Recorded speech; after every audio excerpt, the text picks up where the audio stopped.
நடிகையும் செல்வியுமான சகோதரி விந்தியா அவர்கள் இங்கு உங்களிடம் உரையாற்றுவார்.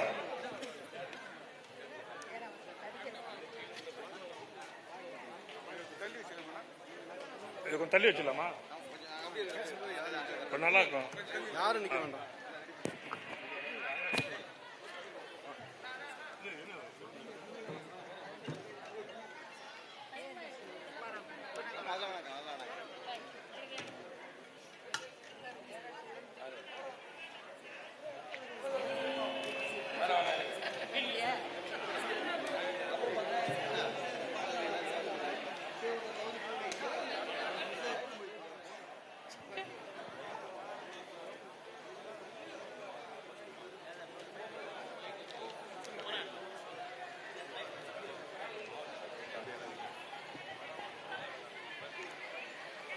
இருந்தாலும் மறைந்தாலும் பேர் சொல்ல வேண்டும், இவர் போல யார் என்று ஊர் சொல்ல வேண்டும் என்று வாழ்ந்து வரலாறான புரட்சி தலைவருக்கும், என் இதய தெய்வம், என்னை உருவாக்கிய சிற்பி, அன்பு காட்டின அம்மா, வழிகாட்டின ஆசான், கருணை காட்டின கடவுள், எனக்கு முகவரி தந்த முதல்வர், தங்க தாரகை காவேரி தாய், என் தாய், என் தலைவி, புரட்சி தலைவி அம்மா அவர்களுக்கும் என் முதல் வணக்கங்கள். அம்மாக்கு பின் முதல்வரான அண்ணன் எடப்பாடியார் அவர்களை சோதிக்க எத்தனை எதிரிகள், எத்தனை துரோகிகள், அத்தனை பேரும் கூட்டணியா வந்து எதிர்த்தாலும் அவருக்கு வந்த சோதனைகள் எல்லாத்தையும் சாதனையாக்கி வெற்றி மேல் வெற்றி பெற்ற அண்ணன் எடப்பாடியார் அவர்களுக்கு, சேலத்தின் சிங்கத்துக்கு, கழகத்தின் தங்கத்துக்கு, இயக்க தலைவருக்கு, வருங்கால முதல்வருக்கு இந்த வாய்ப்புக்கு நன்றிகளையும் வணக்கங்களையும் தெரிவிச்சுக்கிறேன். நம்ம தலைவர் அண்ணன் எடப்பாடியார் அவர்களின் அன்பு பெற்ற தளபதி, மக்கள் நம்பிக்கை பெற்ற தளபதி, உங்க வீட்டு பிள்ளை, என் அன்பு சகோதரர் அண்ணன் அசோக் அவர்களுக்கும் இந்த அருமையான வாய்ப்புக்கு நன்றிகளை கூறி வணக்கங்களை தெரிவிச்சுக்கிறேன். இந்த நிகழ்ச்சியை சிறப்பாக ஏற்பாடு செஞ்ச அன்பு சகோதரர் கண்ணன் அவர்களுக்கும் என் வணக்கங்களை தெரிவிச்சுக்கிறேன். அனைத்திந்திய அண்ணா திராவிட முன்னேற்ற கழகம்னா ஒரு குடும்பம். இதுல வணக்கம் வைக்கணும்ன்ற அவசியம் இல்ல. எல்லாரும் எல்லாரோட மனசுலயும் அன்பா பழகக்கூடியவங்க. நாங்க இன்னைக்கு நேத்து இல்ல, எத்தனையோ காலமா குடும்பமா ஒன்னா வாழ்றவங்க. மேடையில அமர்ந்திருக்கிற அத்தனை தலைவர்களுக்கும், கீழே அமர்ந்திருக்கிற தொண்டர்களுக்கும் நான் தனிப்பட்ட முறையில வணக்கம் வச்சதா தெரிவிச்சுக்கிறேன். என் பேச்சை கேட்க ஆவலுடன் வருகை தந்திருக்கும் தாய்மார்களுக்கும், பெரியோர்களுக்கும், உள்ளது உள்ளபடி நல்லபடி கூறும் ஊடக நண்பர்களுக்கும், மரியாதைக்குரிய காவல்துறை அதிகாரிகளுக்கும், புரட்சி தலைவரின் ரத்தத்தின் ரத்தமான புரட்சி தலைவியின் உயிரினும் மேலான கழக உடன்பிறப்புகள் அத்தனை பேருக்கும் என் அன்பான வணக்கங்களை தெரிவிச்சுக்கிறேன். கண்ணு கெட்ட தூரம் வரைக்கும் பெண்கள் மட்டுமே தெரிகிறாங்க. இன்னைக்கு உலக மகளிர் தினம். இத்தனை மகளிர்களுக்கு நடுவுல பேசுறது ரொம்ப மகிழ்ச்சியா இருக்கு. அனைவருக்கும் மகளிர் தின வாழ்த்துக்களை தெரிவிச்சுக்கிறேன். ஒரு பெண் நினைச்சா ஆக்கவும் முடியும், அழிக்கவும் முடியும். இன்னைக்கு இந்த திருட்டு திமுக ஆட்சியில இருக்குன்னா அது தமிழ்நாட்டு பெண்கள் போட்ட பிச்சை. நீங்க தான் திமுக ஆட்சியில உட்கார வச்சீங்க. பெண்களுக்கு கொடுமைகளை தர இந்த ஆள தெரியாத திமுக அரசாங்கத்தை நீங்க தான் இந்த தேர்தலில் தூக்கி எறிய போறீங்க. பெண்களோட ஆட்சியான, பெண்களை காப்பாத்த போற ஆட்சியான அம்மாவின் ஆட்சி, அண்ணன் எடப்பாடியார் ஆட்சிய இந்த பெண்கள் தான் கொண்டு வர போறாங்கன்ற நம்பிக்கை எனக்கு இருக்கு. தமிழ்நாட்டு பெண்களை ஏமாத்திட்டு ஆட்சியை பிடிச்ச ஸ்டாலின் கொஞ்சம் கூட வெக்கமே இல்லாம வெல்லும் தமிழ் பெண்கள்னு விளம்பரம் கொடுக்கிறார். அண்ணன் சொன்ன மாதிரி வெல்லும் தமிழ் பெண்களா கோடிக்கணக்கா செலவு பண்ணி விளம்பரம் தராங்க.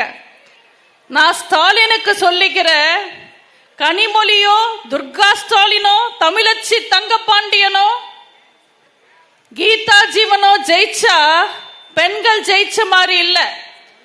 ஸ்டாலினையும் திமுகவையும் நம்பி ஓட்டு போட்டவங்களோட வீட்டுல இருக்கிற பெண்கள் ஜெயிச்சாதான் பெண்கள் ஜெயிச்ச மாதிரி. ஆனா இன்னைக்கு தமிழ்நாட்டில் என்ன நிலைமை?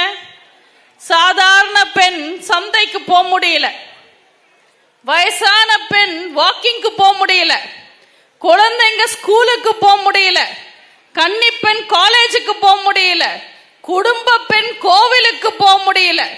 ஒரு பெண் தன் கணவரோடையோ காதலனோடையோ அப்பா அம்மா கூடயோ கூட வெளியில நிம்மதியா நடமாட முடியல. இன்னைக்கு ஒரு பெண் தன் வீட்டை விட்டு போனா அந்த பெண்ணோட குடும்பம் என் பொண்ணு நேரத்தோட வருவாளான்னு கவலைப்படுறதில்ல, மானத்தோட வருவாளா உயிரோட வருவாளான்னு கவலைப்பட்டுக்கிட்டு இருக்காங்க. எல்லா ஆட்சியிலையும் குற்றங்கள் நடக்கும், நான் இல்லைன்னு சொல்லல. எல்லா ஆட்சியிலையும் குற்றவாளிங்க இருப்பாங்க, நான் இல்லைன்னு சொல்லல. காப்பாத்துறதுக்கு கருப்பு சிவப்பு கரவேட்டிங்க சில சாருங்க காப்பாத்துறாங்க. அந்த சாருங்களை காக்கி சட்டை போட்ட கரவேட்டி கட்டாத சாருங்க காப்பாத்துறாங்க. நான் ஏதோ மிகைப்படுத்தி பேசுறேன்னெல்லாம் நினைக்காதீங்க, இது உண்மை. இப்ப கூட நேரு ஊழல் கேஸ் வெளியில வந்தது, நீங்க எல்லாம் நியூஸ்ல பார்த்திருப்பீங்க, பேப்பர்ல படிச்சிருப்பீங்க. அந்த நேரு ஊழல் கேஸ்ல எத்தனை ஐஏஎஸ் ஆபீசர் எத்தனை ஐபிஎஸ் ஆபீசர் இருக்காங்க சொல்லுங்க. படிச்சவன் தப்பு செய்யக்கூடாதுன்னு சொல்லுவாங்க, படிச்சவன் தப்பு செஞ்சா போவான் போவான் பாழா போவான்னு ஒரு பழமொழி இருக்கு. ஆனா இந்த ஆள தெரியாத திருட்டு திமுக ஆட்சியில தப்பு படிச்சவங்களும் தப்பு செய்யறாங்க, படிக்காதவங்களும் தப்பு செய்யறாங்க. தப்பு செய்யறதுக்காகவே ஒரு ஆட்சி நடக்குதுன்னா இந்த இந்தியாவிலேயே இந்த ஆள தெரியாத திருட்டு திமுக ஆட்சி மட்டும்தான். பெண்களுக்கு இத்தனை கொடுமைகள் நடக்குது, எவ்வளோ குற்றங்கள் நடக்குதுன்னு கேள்வி கேட்டு பாருங்க, யாரும் உங்களை கண்டுக்க மாட்டாங்க. இன்னைக்கு நம்ம உலக மகளிர் தினம் கொண்டாடிக்கிட்டு இருக்கோம். ஆனா நாமக்கல்ல குமாரபாளையத்துல 7 வயசு குழந்தைய கெடுத்திருக்காங்க. 7 வயசு குழந்தை. நீங்க எல்லாம் கொஞ்சம் யோசிச்சு பாருங்க. இன்னைக்கு தமிழ்நாட்டில் என்ன நிலவரம்? 10-12 வயசு பசங்க பட்டாக்கத்தியோட சுத்துறாங்க. ஏன்னா திரும்புற பக்கம் எல்லாம் கடலை மிட்டாய் மாதிரி கஞ்சா விற்கிறாங்க. சின்ன குழந்தைங்க, அவங்களுக்கு என்ன தெரியும் எது நல்லது எது கெட்டதுன்னு? அவங்களுக்கு நல்ல புத்தி வர்றதுக்கு முன்னாடியே கடலை மிட்டாய் விற்கிற மாதிரி கஞ்சாவை கொடுத்து அவங்கள போதைக்கு அடிமையாக்கி அவங்களோட வாழ்க்கையை நாசம் பண்றாங்க. அவங்க என்ன பண்றாங்க ஏது பண்றாங்கன்னு அவங்களுக்கே புரியல. போன வாரம் 2.5 வயசு பொண்ணை கெடுக்க பார்த்திருக்காங்க. யோசிச்சு பாருங்க, 2.5 வயசு குழந்தை எப்படி இருக்கும்? அது எப்படி பல் போன பாட்டிய கெடுக்க முடியுமா? பல் முளைக்காத பொண்ண கெடுக்க முடியுமா? ஒரு நிதானத்துல இருக்கிற மனுஷன் இப்படிப்பட்ட குற்றத்தை செய்ய முடியுமா? ஒரு மிருகத்தால மட்டும்தான் செய்ய முடியும். அந்த மிருக நிலைக்கு எப்ப போறாங்க? கஞ்சா போதையில. முன்வாசல் பின்வாசல்னு 24 மணி நேரமும் சாராயம் விற்கிறாங்க பாருங்க. அந்த சாராயம் குடிச்ச போதையில. இந்த குற்றங்கள் எல்லாம் எதிர்த்து நீங்க எல்லாம் பெண்கள் வந்து குரல் கொடுத்தீங்கன்னா திமுக என்ன தெரியுமா சொல்லுவாங்க? அதான் நாங்க 1000 ரூபாய் கொடுக்கிறோம் இல்லைன்னு நக்கலா சொல்லுவாங்க. அவங்க கொடுக்கிற 1000 ரூபாய் உரிமை தொகையா இல்ல அடிமை தொகையா? நீங்க எல்லாம் கேட்கணும் தானே. திமுக நினைப்புல இருக்காங்க, 1000 ரூபாய் கொடுத்தா போதும், பெண்களை என்ன வேணும்னாலும் செய்யலான்னு. அது ஒரு அம்மாக்கு மகன் கொடுக்கிற தொகை இல்ல, ஒரு அடிமைக்கு முதலாளி கொடுக்கிற பணம். இந்த தமிழ்நாடு வேலு நாச்சியாரும் ராணி மங்கம்மையும் ஆண்ட பூமி. இங்க பெண்கள் சிங்கமா இருக்கணும், புலியா இருக்கணும், போதைக்கு பலியா இருக்கக்கூடாது. இதே நம்ம அதிமுக ஆட்சியில பெண்களுக்கு எதிரான குற்றங்கள், பெண்ணை தொட்டா அது வட்டமோ மாவட்டமோ எம்எல்ஏவோ எம்பியோ அமைச்சரோ யாரா இருந்தாலும் எவனா இருந்தாலும் நம்ம அம்மாவும் அண்ணன் எடப்பாடியாரும் என்ன நடவடிக்கை எடுத்திருப்பாங்கன்றது இந்த உலகத்துக்கே தெரியும். பெண்கள் ஜெயிக்கணும்னா அதிமுக ஜெயிக்கணும், அண்ணன் எடப்பாடியார் முதல்வர் ஆகணும். இந்த திமுக ஆட்சிக்கு வந்திருக்காதுங்க. திமுக இன்னைக்கு ஆட்சியில இருக்குன்னா அது பெண்கள் போட்ட பிச்சை. இந்த பெண்களை ஏமாத்துனது ஒரு பக்கம், போலி விளம்பரங்களை கொடுத்து ஏமாத்துனது இன்னொரு பக்கம். வெறும் விளம்பரத்தில் கிடைச்ச போனஸ் ஆட்சி தான் ஸ்டாலினுக்கு இந்த ஆட்சி. உங்களுக்கு ஒரு சின்ன கதை சொல்றேன். ஒரு ஊர்ல ஒரு சின்ன கடை வச்சுக்கிட்டு ஒரு வியாபாரி இருந்தார். திடீர்னு ஒரு நாள் அந்த கடைக்கு எதிரில் இன்னொரு பெரிய கடை திறந்தாங்க. புதுசா திறந்தாங்க, லேட்டஸ்டா திறந்தாங்க, தரமான பொருள் எல்லாம் விற்கிறாங்க, எல்லா பொருளும் விற்கிறாங்க. புது கடை, பிரம்மாண்டமா பெரிய கடை திறந்தாங்க. அந்த புது கடைக்காரரு வெளியில ஒரு போர்டு வச்சாரு, 300 ரூபாய்க்கு 1 கிலோ நெய்யன்னு. அது பார்த்த சின்ன கடைக்காரரு வெளியில ஒரு போர்டு வச்சாரு, 280 ரூபாய்க்கு 1 கிலோ நெய்யன்னு. அது பார்த்து பயந்த புது கடைக்காரரு, நமக்கு போட்டிக்கு வராங்க, நம்மளும் விலையை குறைச்சிடுவோம்ட்டு 1 கிலோ நெய் 260 ரூபான்னு குறைச்சிட்டார். அது பார்த்த சின்ன கடைக்காரர் அசராம அவரும் போட்டு வச்சாரு, 1 கிலோ நெய் 240 ரூபான்னு. இது பார்த்த பெரிய கடைக்காரரு 1 கிலோ நெய் 220 ரூபாய், எதுவா இருந்தாலும் பார்த்துடலான்னு அவரும் போட்டு வச்சுட்டாரு. இப்ப சின்ன கடைக்காரர் நானும் பார்த்துடுவேன்ட்டு 1 கிலோ நெய் 200 ரூபான்னு போட்டு வச்சுட்டாரு. இப்போ அந்த பக்கமா போயிட்டு இருந்த ஒரு பெரியவர், தம்பி நானும் பார்த்துக்கிட்டு இருக்க, கொஞ்ச நாள் பெரிய கடைக்காரர் போட்டு வச்ச உடனே நீயும் 20 ரூபாய் விலை கம்மி பண்ணி போட்டு வைக்கிற, அவன் பெரிய வியாபாரி, அவனால முடியும், அவன் கொடுக்குறான், நீ சின்ன வியாபாரிப்பா, நீ இப்படி எல்லாம் கம்மி பண்ணி வித்தா நாளைக்கு உனக்கு நஷ்டம் வந்துடுச்சுன்னா குடும்பத்தை எப்படி காப்பாத்துவ, பார்த்து வியாபாரம் பண்ணுன்னு. அதுக்கு இந்த சின்ன கடைக்காரரு, எனக்கும் தெரியுங்க 200 ரூபாய்க்கு நெய் கொடுக்க முடியாதுன்னு. அப்ப ஏப்பா போர்டு வைக்கிறேன்னு கேட்டா, என் கடையில நெய்யே இல்ல, எதிர்கடைக்காரனை காலி பண்ணணும்ன்றதுக்காக வைக்கிறேன்னு. அதே மாதிரிதான் ஸ்டாலின் கொடுக்கிற வாக்குறுதி நிறைவேற்றவே முடியாதுன்னு தெரிஞ்சுக்கிட்டு இஷ்டத்துக்கு வாக்குறுதி கொடுக்கறாங்க. நான் ஸ்டாலின் அண்ட் கோக்கு ஒரே ஒரு வேண்டுகோள் வச்சுக்கிறேன், நீங்க எப்பவுமே மக்கள் வாயில வடை தான் சுட போறீங்க. இந்த முறை வடை சுடும் போது வாய் சைஸுக்கு சுடுங்க, பாய் சைஸுக்கு சுடாதீங்க.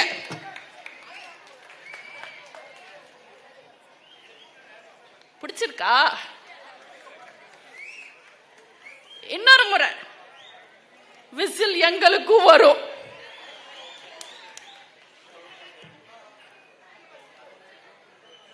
உங்க எல்லாருக்கும் புரியுற மாதிரி சில விஷயங்களை சொல்ல ஆசைப்படுறேன். ஒரு கம்பெனியில வேலை பார்க்கிற பசங்களுக்கு, ஒரு கம்பெனியில வேலை பார்க்கிற ஒர்க்கர்ஸ்க்கு அந்த வேலை பிடிக்கலன்னா, மேல இருக்கிற மேனேஜரை பிடிக்கலன்னா மொத்தமா அங்க ரிசைன் பண்ணிட்டு போய் இன்னொரு கம்பெனியில சேர்றது உண்டு.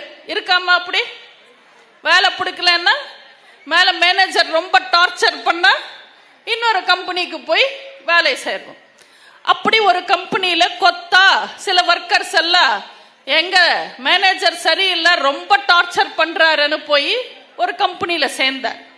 அவங்களோட தலையெழுத்து, அந்த மேனேஜரே இந்த கம்பெனிக்கு மறுபடியும் வேலைக்கு வந்தார். அதுதான் கமல்ஹாசன். கமல்ஹாசன் பிடிக்கல, ரொம்ப டார்ச்சர் பண்றாருன்றதுக்காக அவர் கட்சியில இருந்த மொத்த பேரும் போய் திமுக சேர்ந்தாங்க. இப்ப கமல்ஹாசனே போய் திமுக சேர்ந்திருக்காரு. பாவம் அவங்க தொண்டர்கள். இதுதான் அவரோட தலையெழுத்துன்னு தெரிஞ்சிருந்தா ஒரு டார்ச் லைட்டும் ஒரு டிவியும் மிச்சமாயிருக்கும். இதுல இவர் அமெரிக்கா ஜனாதிபதி டொனால்ட் ட்ரம்ப்புக்கு லெட்டர் எழுதுறாரு. எங்கேயோ போர் நடக்குதா, இவர் லெட்டர் எழுதுறாரா கண்டிச்சு. நாங்குநேரியில பூந்து பூந்து வெட்டுறாங்க, மானாமதுரையில பூந்து பூந்து வெட்டுறாங்க. இதுக்கெல்லாம் ஸ்டாலினுக்கு லெட்டர் எழுத துப்பில்ல, இவர் அமெரிக்கா ஜனாதிபதிக்கு லெட்டர் எழுதுறாரு. ஒரே ஒரு எம்பி சீட்டுக்காக கட்சியை அடமானம் வச்சவர் தான் கமல்ஹாசன், மக்கள் நீதி மையம். அதே மாதிரிதான் மதிமுக. இப்போ அதே லிஸ்ட்ல சேர்ந்து இருக்கு தேமுதிக. 5-10க்கு ஆசைப்பட்ட புள்ள அடுக்கடுக்கா பொய் சொல்றது இவ லேசுப்பட்டவ இல்லைன்னு ஒரு பழமொழி இருக்கு. 5-10க்கு ஆசைப்படுற புள்ள அடுக்கடுக்கா பொய் சொல்லுவா, இவ லேசுப்பட்ட புள்ளன்னு ஒரு பழமொழி இருக்கு. இந்த பழமொழி அன்னியார் பிரேமலதா அவர்களுக்கு கரெக்டா இருக்கும். அவங்க இந்த கூட்டணி வச்ச உடனே ஒரு ஸ்டேட்மெண்ட் விட்டாங்க. 2016லயே கேப்டன் அவர்கள் திமுக கூட கூட்டணி வைக்கணும்னு நினைச்சாங்கன்னு. பிரேமலதா அவங்களுக்கு வரலாறு மறந்துடுச்சான்னு தெரியல, இல்ல தேமுதிக ஆபீஸ்ல அவங்க வரலாறு வைக்கிறது இல்லையான்னு தெரியல. 2016 நவம்பர் மாசம் 21 கேப்டன் அவர்கள் அறிக்கை விட்டுருக்காங்க. அது திமுக கூட கூட்டணி வைக்கணும்னு இல்ல, திமுகவை கழுவி கழுவி கழுவி கழுவி கருணாநிதியை திட்டி திட்டி ஒரு அறிக்கை விட்டுருக்காரு.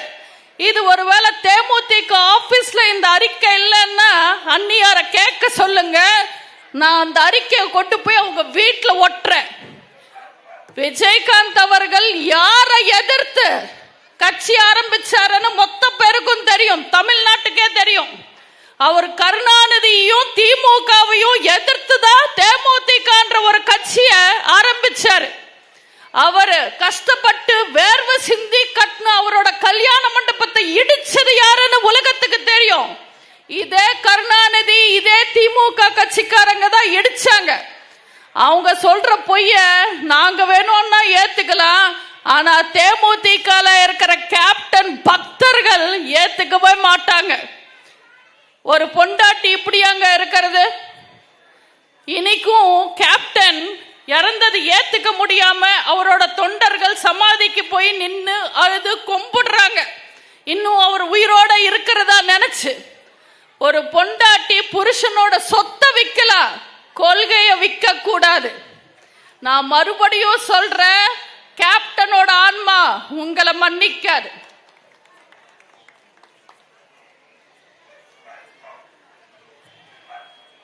கமல்ஹாசன் கட்சி ஆரம்பிக்கும் போது தேர்தல் வந்தது.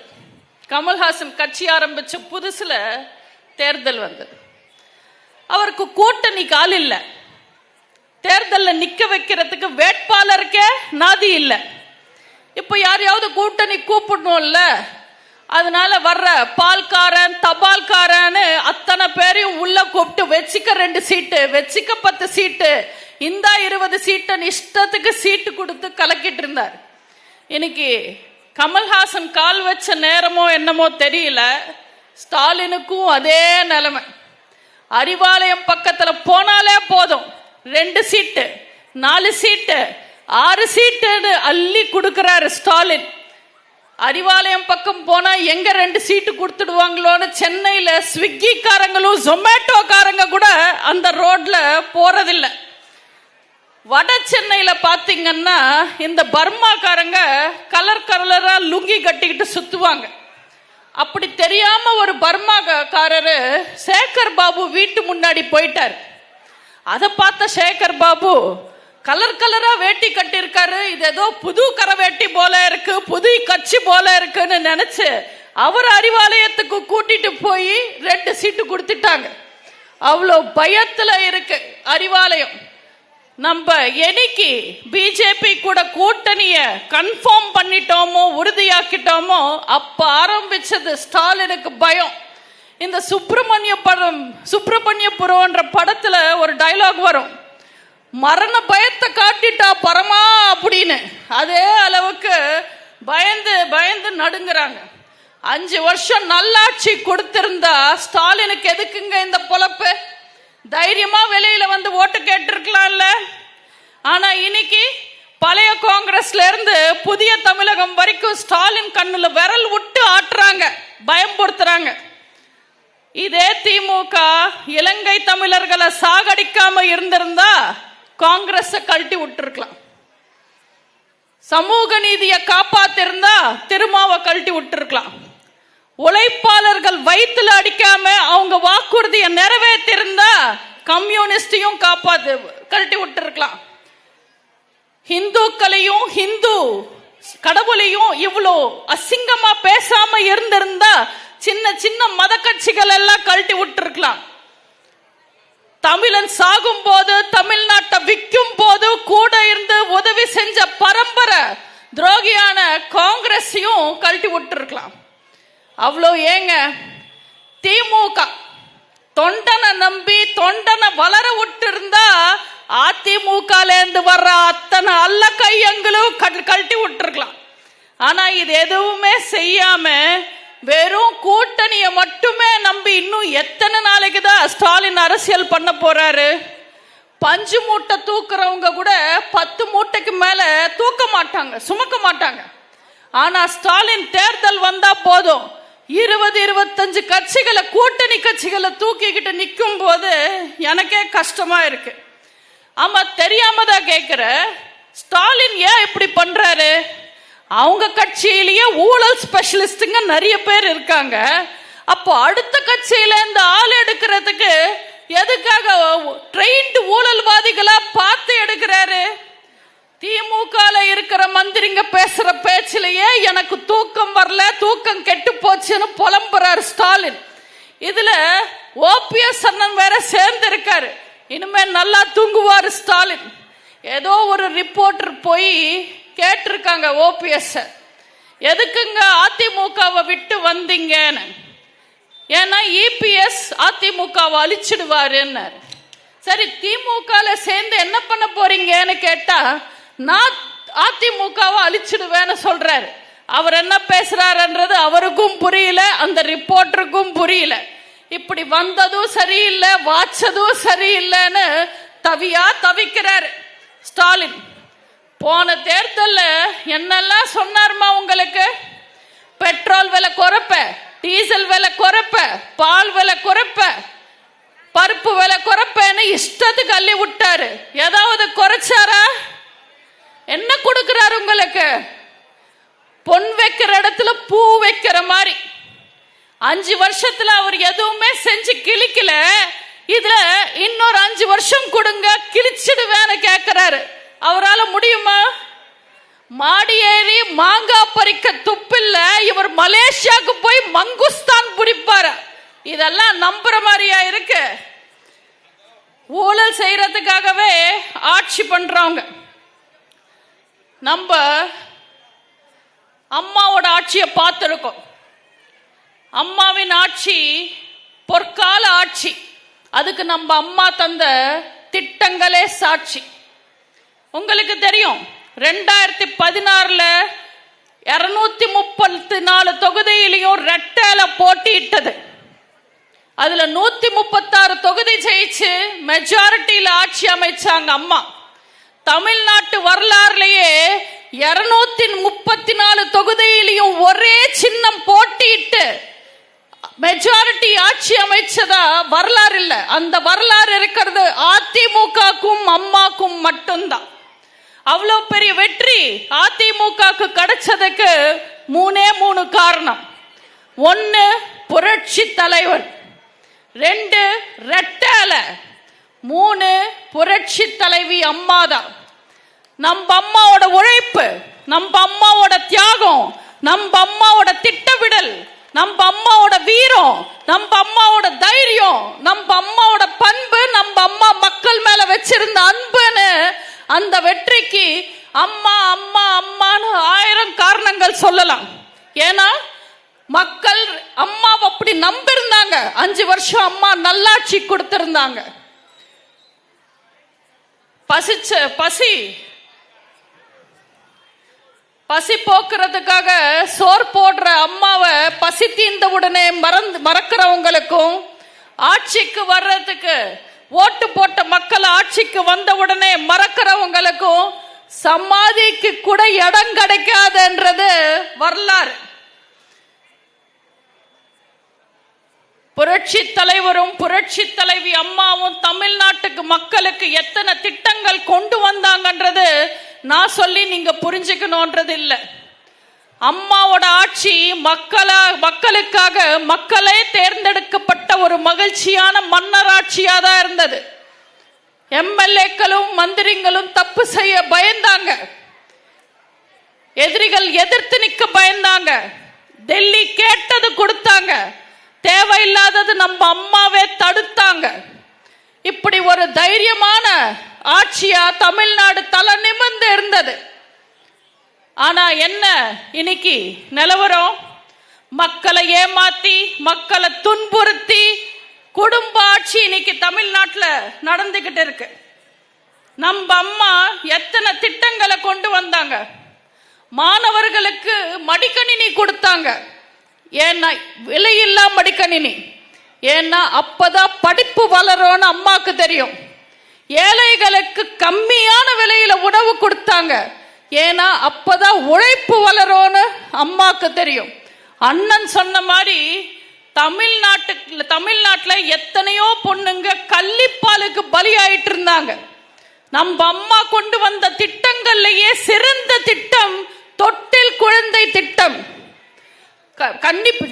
குழந்தைங்களை, பெண் குழந்தைங்களை சாகடிக்காதீங்க, அரசாங்கமே தாயா இருந்து அவங்கள காப்பாத்துவோன்னு சொல்லி ஒரு உறுதியை சொன்னாங்க. அந்த வருஷம் பெண் பிறப்பு சதவீதம் அதிகமாயிடுச்சு. இன்னைக்கு அண்ணன் சொன்ன மாதிரி அத்தனை பெண்கள் உயிரோட இருக்காங்கன்னா அது நம்ம அம்மா கொண்டு வந்த அந்த திட்டத்தால. மழைநீர் சேமிப்பு திட்டம் கொண்டு வந்தாங்க, அதை கடுமையா அமல்படுத்தினாங்க. நம்ம அம்மா அப்போ அவ்வளோ கடுமையா அமல்படுத்தும் போது நம்ம மக்களுக்கு எல்லாம் புரியல, எனக்கும் புரியல. ஆனா இன்னைக்கு தமிழ்நாட்டில் தண்ணி குறையல. இன்னைக்கு ஒரு எம்பி சீட்டுக்காக மொத்த இனத்தையும் அடமானம் வச்சு, கட்சியை அடமானம் வச்சு, அரிமாலயத்தில் அடிமையா இருக்கிற தலித் தலைவர் திருமால இருந்து எந்த ஜாதி கட்சி தலைவரும் யோசிக்காத ஒரு விஷயத்தை நம்ம அம்மா யோசிச்சாங்க. அதுதான் 69% இடஒதுக்கீடு. அத மத்திய அரசாங்கம் கிட்ட கொண்டு போய் ஒப்புதல் வாங்கிட்டு வந்து அதை சட்டமாக்குனாங்க. அதை பாராட்டி சமூக நீதி காத்த வீராங்கனைன்னு பட்டம் கொடுத்து தமிழ்நாடே அம்மாவை தலையில வச்சு கொண்டாடினாங்க. இன்னைக்கு தமிழ் மொழியை மறந்துட்டு கனிமொழியை மட்டும் முன்னிறுத்துற ஸ்டாலின் விளம்பரம் தராரு. தமிழ்நாட்டில் பெண்கள் முன்னேறாங்கன்னு. ஆனா திமுக பெண்களுக்கு எதுவுமே செய்யல. இந்தியாவிலேயே உள்ளாட்சி தேர்தலில் பெண்களுக்கு 50% இடஒதுக்கீடு கொடுத்து ஆணும் பெண்ணும் சமம்னு பெண்கள் முன்னேற்றத்துக்காக பாடுபட்டவங்க அம்மா. 3 படி லட்சியம், 1 படி நிச்சயம்னு திமுக மக்களுக்கு வாக்குறுதி கொடுத்தது. 39 வருஷம் ஆகியும் அவங்களால அந்த திட்டத்தை நிறைவேற்ற முடியல. ஏதோ உப்புக்கு சப்பு நிறைவேற்றணுன்றதுக்காக 2006 கருணாநிதி வந்ததுக்கு அப்புறம் 1 கிலோ அரிசி 1 ரூபாய்க்கு கொடுத்தாரு. அது அரிசியாமா? புளித்து போன அரிசி. அது சாப்பிட முடியாம ரேஷன் கடையில வேற அரிசி கொடுங்கன்னு கெஞ்சினாங்க மக்கள். ஆனா ரேஷன் கடையில வேற அரிசி இல்ல.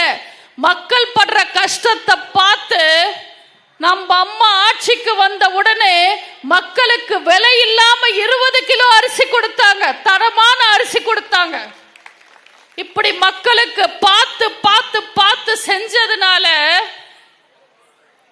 1000 சகுனிகள் கருணாநிதி ரூபத்துல வந்தாலும் நம்ம அம்மா என்ற ஒரு சாணக்கியர் கிட்ட தோத்துக்கிட்டே இருந்தாங்க. தோல்வியே இல்லாத சக்தி வாய்ந்த மிகப்பெரிய விஸ்வரூபம் எடுத்து சக்தியா மாறினாங்க நம்ம அம்மா. அதுக்கு ஒரே ஒரு காரணம், மக்களால் நான், மக்களுக்காகவே நான் அம்மா வாழ்ந்த வாழ்க்கை.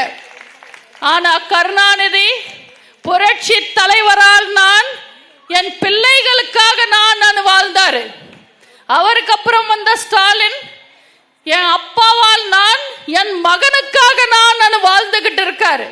இப்படிப்பட்ட குடும்ப தலைவர்கள் இந்த மண்ணை விட்டு மறைஞ்சாலும் சமாதியிலயோ சிலையிலோ தான் இருப்பாங்க.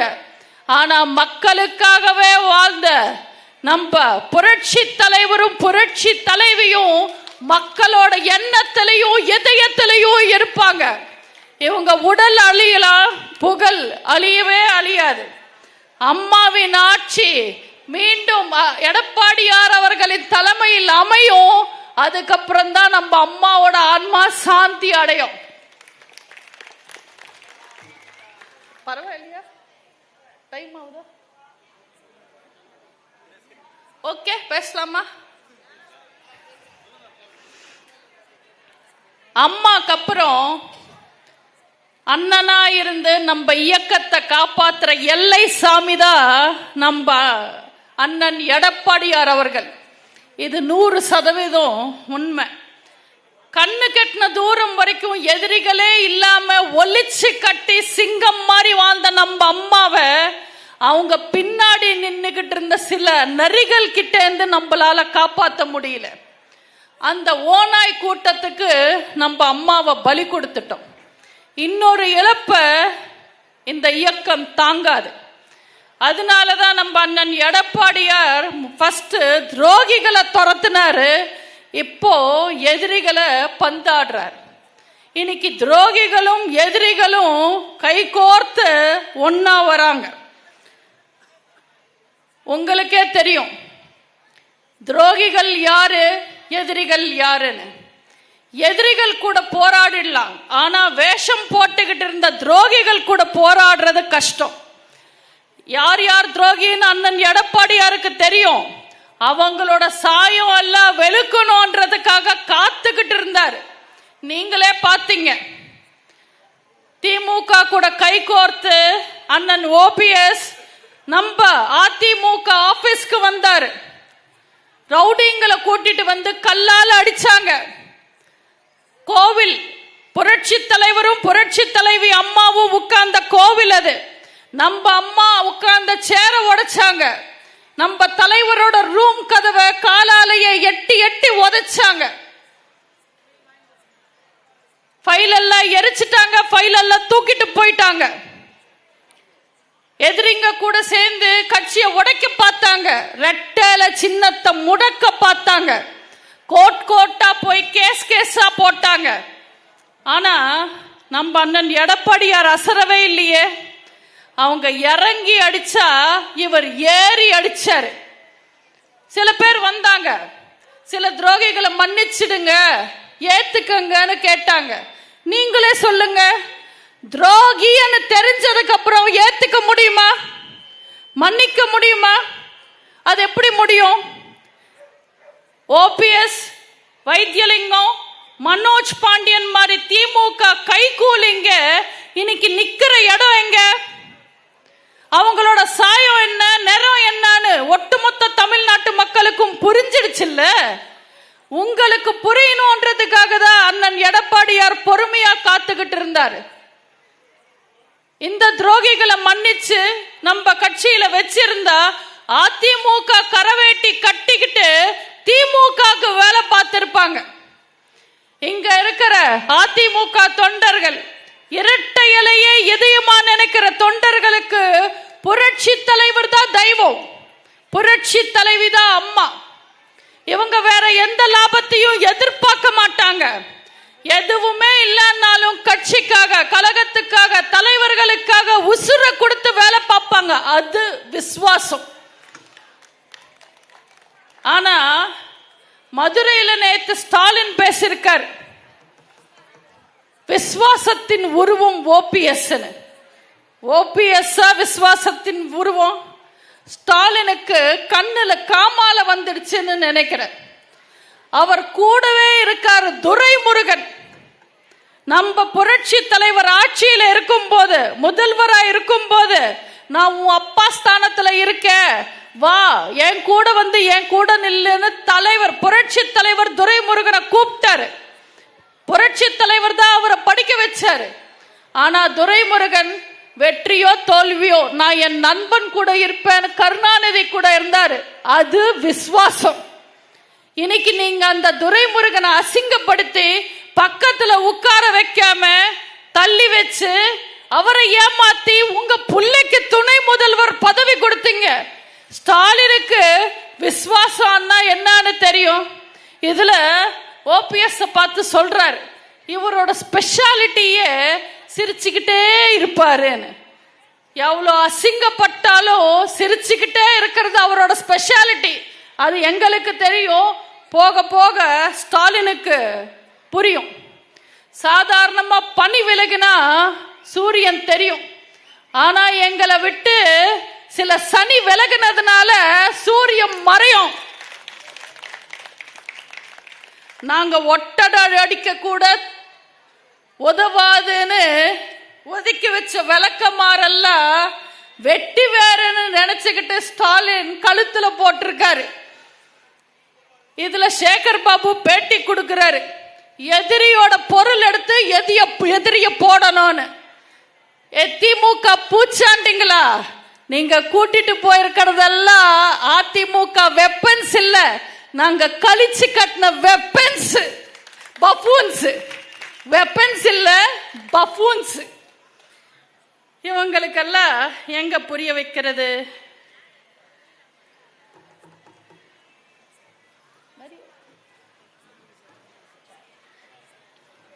திமுக பத்தி இன்னொரு மீட்டிங் போட சொல்லிட்டு அண்ணாவை நான் மறுபடியும் வந்து பேசுறேன். உங்களுக்கு ஒவ்வொரு நாள் சென்னையில வாழ்க்கை எப்படி இருக்குன்னு நான் சொல்றேன். பொதுவா தமிழனா பிறக்கிறதுக்கு பெரிய தவம் இருந்திருக்கணும்னு சொல்லுவாங்க. ஆனா இன்னைக்கு என்ன நிலைமை? அமேசான் காட்டுல கூட வாழலாம், ஆனா தமிழ்நாட்டில் வாழ முடியாதுன்றதுதான் நிலைமை. நான் இது மிகைப்படுத்தி பேசுறேன், மீட்டிங்காக பேசுறேன் எல்லாம் நினைக்காதீங்க. சென்னையில எனக்கு தெரிஞ்சவருக்கு நடந்த ஒரு விஷயத்த சொல்றேன். எனக்கு தெரிஞ்சவர் ஒருத்தர் அவரோட பையனை ஸ்கூல்ல டிராப் பண்றதுக்காக போனார். அன்னைக்கு ஸ்கூல் இல்லை, லீவு. ஏன்னா டீச்சர்ஸ் போராட்டம். சரி, பையனை வீட்டுக்கு கூட்டிட்டு வந்து படிக்க வைக்கலான்னு வீட்டுக்கு கூட்டிட்டு வந்தார். வந்தா வீடே ஒரே புழுக்கமா இருந்தது, சூடா இருந்தது. என்னன்னு பார்த்தா கரண்ட் இல்லை, இபி ஊழியர்கள் போராட்டம். சரி, குழந்தைய கூட்டிட்டு வந்து வாசல்ல உட்கார வச்சு படிக்க வைக்கலான்னா ஒரே குப்பை நாத்தம், தாங்க முடியாத நாத்தம். ஏன்னு கேட்டா தூய்மை பணியாளர்கள் போராட்டம். இந்த குப்பை நாத்தத்தை தாங்க முடியாம அந்த குழந்தை வாந்தி எல்லாம் எடுத்து மயங்கி விழுந்துருச்சு. சரி, குழந்தைக்கு ஒரு லெமன் ஜூஸ் போட்டு கொடுக்கலான்னு வீட்டுக்குள்ள போய் பார்த்தா சர்க்கரை இல்லை. ஏப்பா சர்க்கரை இல்லைன்னு பொண்டாட்டிய கேட்டா ரேஷன் கடை இல்லைங்க, ரேஷன் கடை ஊழியர்கள் போராட்டம்னாங்க. சரி, குழந்தைய தூக்கிட்டு ஹாஸ்பிட்டலுக்கு போலான்னு வெளியில வந்து வண்டி எடுத்துக்கிட்டு வாசலுக்கு வந்தா அரசு ஊழியர்கள் போராட்டம், ரோடு பிளாக். சரி, பக்கத்து சந்துல போய் பஸ் பிடிச்சிட்டு போயிடலான்னு பக்கத்து சந்துக்கு வந்து பஸ்ஸுக்காக பஸ் ஸ்டாண்ட்ல நின்னா அன்னைக்கு பஸ் இல்லை. ஏன்னு கேட்டா பஸ் ஊழியர்கள் போராட்டம். ஒரு வழியா குழந்தைய தூக்கிட்டு ஓடி போய் ஜிஹெச்ல சேர்த்தா அங்க நர்ஸ் இல்ல, டாக்டர் இல்ல. ஏன்னு கேட்டா நர்ஸ் வேலைக்காக போராடுறாங்க, டாக்டர் சம்பளத்துக்காக போராடுறாங்க. சரி, பிரைவேட் ஆஸ்பத்திரிக்கு கூட்டிட்டு போலான்னு ஆம்புலன்ஸை கூப்பிடணும்னு பார்த்தா ஆம்புலன்ஸ் இல்லை. ஏன்னா ஒப்பந்த ஊழியர்கள் போராட்டம். ஒரு வழியா குழந்தைய தூக்கிக்கிட்டு ஒரு பிரைவேட் ஆஸ்பத்திரிக்கு போய் இன்ஜெக்ஷன் போட்டு ஐவி எல்லாம் ஏத்திட்டு மருந்து மாத்திரை வாங்கிக்கிட்டு வந்து குழந்தைய வீட்டில் படுக்க வச்சுட்டு இன்னைக்கு நாளே நல்லா இல்லப்பா, போய் ஒரு கட்டிங் போடலான்னு டாஸ்மாக்கு போனா டாஸ்மாக் கடை இல்லை, டாஸ்மாக் ஊழியர்கள் போராட்டம். இப்படி திரும்புற பக்கம் எல்லாம் தமிழ்நாடு போராட்ட களமா இருக்கு. இந்த போராட்டங்கள் எல்லாம் போய் தமிழ்நாடு மீண்டும் பாராட்டு வாங்கணும்னா தமிழ்நாட்டுக்கு முதல்வரா அண்ணன் எடப்பாடியார் வரணும். இந்த 2006 தேர்தல் ஒரு யுத்தம். ஏதோ அம்மா சமாதியில ஆரம்பிச்சு அறிவாலயத்தில் முடிஞ்ச ஓபிஎஸோட டிராமா யுத்தம் மாதிரி இல்லை. மக்கள் விரோத ஸ்டாலினுக்கும் மக்களில் ஒருவரான அண்ணன் எடப்பாடியாருக்கும் நடக்கிற யுத்தம். நீங்க யோசிச்சு பாருங்க, கடந்த திமுக ஆட்சி எப்படி இருந்தது? எத்தனை போலி வாக்குறுதிகள், எத்தனை பொய்யான வாக்குறுதிகள், எத்தனை வரி ஏத்தம், எத்தனை விலை ஏத்தம், எத்தனை கொலை, எத்தனை போதை, எத்தனை கற்பழிப்பு, பட்ட வேதனை எல்லாம் பத்தாதா? மறுபடியும் இந்த கொடுமை வேணுமா?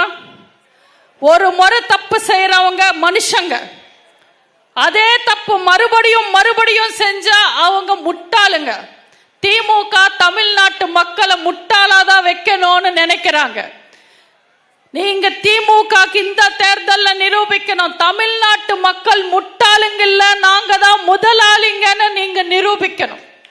உங்களுக்குள்ளார 1000 கேள்வி இருக்கலாம். அடுத்த ஆட்சி யார்?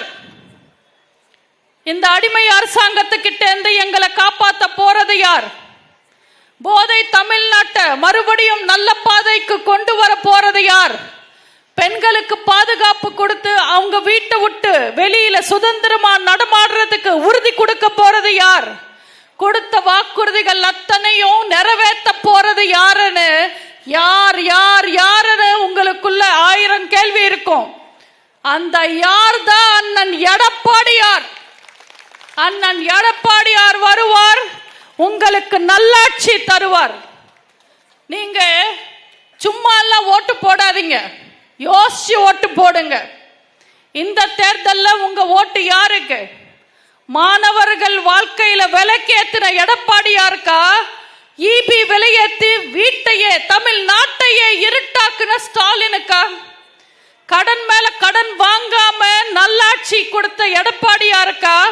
கடன் மேல கடன் வாங்கி தமிழ்நாட்டையே அடமானம் வச்ச ஸ்டாலினுக்கா? கொரோனா காலத்துல டாஸ்மாக் மூடின அண்ணன் எடப்பாடியாருக்கா? விலைவாசி ஏறும்போது அம்மா உணவகத்தை மூடின ஸ்டாலினுக்கா? விவசாயிகளை காப்பாத்தின அண்ணன் எடப்பாடியாருக்கா? ஏர்போர்ட்டுக்காக நிலத்தை புடுங்கின ஸ்டாலினுக்கா? 7.5% இடஒதுக்கீடு கொடுத்து ஏழை மாணவர்கள், அரசு பள்ளி மாணவர்களை டாக்டர் ஆக்கி அழகு பார்த்த அண்ணன் எடப்பாடியாருக்கா? தெருக்கு தெரு போதை கஞ்சாவை கொண்டு வந்து நம்ம இளைஞர்கள் வாழ்க்கையை கெடுக்கிற இந்த ஆள தெரியாத திமுக அரசோட முதல்வர் ஸ்டாலினுக்கா? யோசிச்சு ஓட்டு போடுங்கம்மா. நீங்க போடுற ஓட்டு தமிழ்நாட்டுக்காக, உங்க பாதுகாப்புக்காக. தயவு செஞ்சு வர்ற தேர்தலில் ரெட்டேலைக்கு ஓட்டு போடுங்க. ரெட்டேலையில நீங்க போடுற ஓட்டு உங்க உரிமைகளுக்காக போடுற ஓட்டு. ரெட்டேலையில நீங்க போடுற ஓட்டு பெண்கள் பாதுகாப்புக்காக போடுற ஓட்டு. ரெட்டேலையில நீங்க போடுற ஓட்டு தமிழன் தன்மானத்துக்காக போடுற ஓட்டு. ஞாபகம் வச்சுக்கங்க, அம்மா ஜெயிச்சா ஆண்டவன் ஜெயிச்ச மாதிரி. அதிமுக ஜெயிக்கணும், அம்மா ஜெயிக்கணும், ரெட்டேல ஜெயிக்கணும், அண்ணன் எடப்பாடியார் ஜெயிக்கணும். அடுத்த ஆட்சி நம்ம ஆட்சி முடியட்டும்.